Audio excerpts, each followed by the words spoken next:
মানবতার ফেরিওয়ালা খ্যাত মিল্টন সামাদ্দার। সামাজিক যোগাযোগ মাধ্যমে তার সেবামূলক কর্মকাণ্ডের রয়েছে ব্যাপক প্রচারণা, যেখানে দেখা যায় অসহায় দুস্থ মানুষের সেবার লক্ষ্যে তিনি গড়ে তুলেছেন child and old age care নামে একটি বৃদ্ধাশ্রম। রাস্তা থেকে অসুস্থ এবং অসহায় মানুষদেরকে কুড়িয়ে তিনি আশ্রয় দিতেন তার গঠনকৃত সেই বৃদ্ধাশ্রমে। আর জনসেবামূলক এসব কর্মকাণ্ড প্রচার করে তিনি পেয়েছেন সরকারি এবং বেসরকারি নানা পুরস্কার, সেই সাথে কুড়িয়েছেন সাধারণ মানুষের প্রশংসা এবং ভালোবাসাও। তবে মানবতার মুখোশ পরা এই মিল্টন সামাদ্দার প্রকৃতপক্ষে একজন ভয়ঙ্কর প্রতারক। তিনি লোক দেখানোর জন্য যতটুকু করেছেন, প্রচার করেছেন তার চেয়েও কয়েক শতগুণ বেশি। এমনকি তার কর্মকাণ্ডের বীভৎস এক তথ্যে গা শিউরে উঠবে যে কারো। অসহায় মানুষদেরকে আশ্রয় দেওয়ার নামে তাদের কিডনি সহ বিভিন্ন অঙ্গ প্রত্যঙ্গ বিক্রি করতেন তিনি। ঢাকার দক্ষিণ পাইকপাড়ার মিল্টন সামাদ্দারের বৃদ্ধাশ্রমের কাছেই বাইতুস-সালাম জামে মসজিদ। বৃদ্ধাশ্রমে মারা যাওয়া ব্যক্তিদেরকে একসময় এই মসজিদে বিনামূল্যে গোসল করানো হতো। তার প্রচারকৃত মানবিক কাজে উদ্বুদ্ধ হয়ে মসজিদ কর্তৃপক্ষ তাকে এই সুবিধা দিয়েছিলেন। তার পরিচালিত সেই বৃদ্ধাশ্রমে মারা যাওয়া ব্যক্তিদের গোসল করানোর সময় দায়িত্বপ্রাপ্ত ব্যক্তিরা প্রায় প্রতিটি লাশের শরীরের বিভিন্ন জায়গায় কাটাছেঁড়ার দাগ দেখতে পেত। এ বিষয়ে মসজিদ কর্তৃপক্ষ মিল্টন সামাদ্দারকে প্রশ্ন করলে এরপর থেকেই তিনি ওই মসজিদে মরদেহ পাঠানো বন্ধ করে দেন।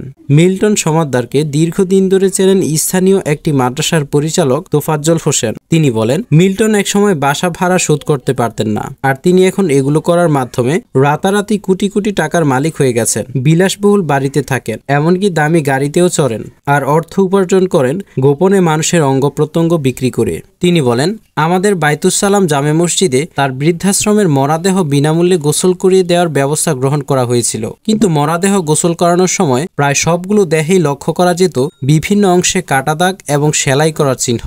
এ বিষয়ে মিল্টনকে যখনই প্রশ্ন করা হয়, তখন থেকেই সেখানে মরাদেহ আনা বন্ধ করে দেওয়া হয়। তিনি আরও জানান, রাস্তা থেকে মানুষ তুলে আনার পর স্বাস্থ্য পরীক্ষা করা হয়। যাদের কিডনি সহ গুরুত্বপূর্ণ অঙ্গ প্রত্যঙ্গ ভালো থাকে তাদের জন্য চিকিৎসার ব্যবস্থা করা হয়, এমনকি ভালো খাওয়া দাওয়ার ব্যবস্থাও করা হয়। এরপর যখনই সুস্থ হয় তখন তাদের গুরুত্বপূর্ণ অঙ্গ প্রত্যঙ্গ কেটে বিক্রি করে দেওয়া হয়। তার কথা মতে সুস্থ মানুষ কিছু দিনের মধ্যেই মারা যেত। তিনি বলেন, এক ব্যক্তি লাশ গোসল করাতেন। একদিন তার আশ্রমে গিয়ে একজন লোককে সুস্থ সবল দেখে আসেন। এর কয়েকদিন পরেই ওই মসজিদে সেই লোকের মরাদেহ গোসল করাতে নিয়ে আসে এবং তার পেটের দিকে সেই একই ধরনের কাটা দাগের চিহ্ন লক্ষ্য করা যায়। এরপর বারেক চাচা সেই মরাদেহ গোসল করাতে অস্বীকৃতি জানান। তার সম্পর্কে আরো তথ্য সংগ্রহ করে জানা যায়, সে যখন বাড়িতে ছিল এবং ছাত্র অবস্থায় পড়াশোনা করত, তখনও সে তার নিজ বাবাকে প্রচন্ড পরিমাণে মারধর করেছিল, যার ফলশ্রুতিতে গ্রামে সালিশি বসেছিল। সেখানে সিদ্ধান্ত নিয়ে তাকে গ্রাম থেকে বের করে দেওয়া হয়। চাইল্ড অ্যান্ড ওল্ডেস্ট কেয়ারে কাজ করেছেন নাম প্রকাশ না করার স্বার্থে এমন একজন লোক বলেন, সেখানে কোনো রোগী অসুস্থ হলে হাসপাতালে নেওয়া হয় না, সেখানে রেখে চিকিৎসা দেওয়া হয়, কারণ সে চান না যে পুরোপুরি কেউ সুস্থ হোক, কারণ এটি যে তার ব্যবসা। সে ব্যক্তির কথায় মিল পাওয়া যায় মৃত ব্যক্তির ডেথ সার্টিফিকেটেও। যতজনকে দাফন করা হয়েছে তাদের প্রত্যেকের ডেথ সার্টিফিকেটও দেওয়া হয়েছে চাইল্ড অ্যান্ড ওল্ডেস্ট কেয়ারের প্যাডে। একই আশ্রমে এতগুলো ব্যক্তির মৃত্যুর বিষয়টি সম্পর্কে অনুসন্ধান করলে বাংলাদেশ মেডিকেল অ্যাসোসিয়েশনের সাবেক সভাপতি অধ্যাপক ডাক্তার রশিদ মাহবুব বলেন, অল্প কিছু দিনের মধ্যে এতগুলো মানুষের মৃত্যু মোটেও স্বাভাবিক বিষয় নয়। তার মানে ওনার এখানে সঠিক চিকিৎসার ব্যবস্থা নেই। তাছাড়া উনি এখন পর্যন্ত কজনকে হাসপাতালে রেফার করেছেন সেটির তথ্যও খুঁজে পাওয়া যাচ্ছে না।